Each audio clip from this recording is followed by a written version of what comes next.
Good evening. Albuquerque police asking a judge for permission to manufacture crack cocaine. But APD says this is not what they're doing after all, and they address concerns spreading on social media. As News 13's Gabrielle Burkhart discovered, it's all part of a larger operation to tackle the drug problem in Albuquerque.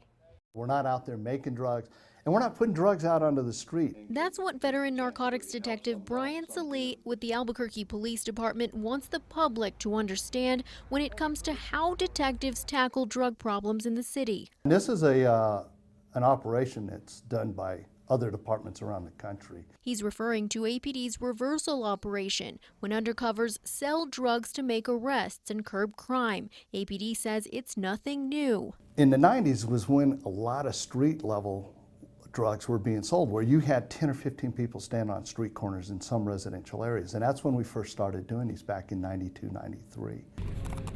But recently, a local blogger sparked concern on social media with the headline, "Breaking, APD gets approval to manufacture crack cocaine." It got blown out of proportion.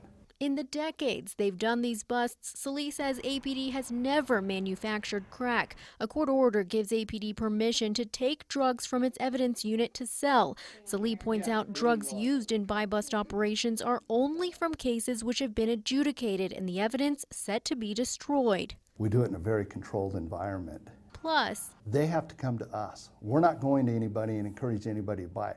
They have to come to us. They have to say they want drugs. Salih says the busts have proven effective, not only in taking drugs off the streets, but also tackling the violence and property crimes that go hand in hand. Ultimately, he says, meeting a police officer instead of a dealer can do more good. A lot of times, people won't get help until they hit rock bottom.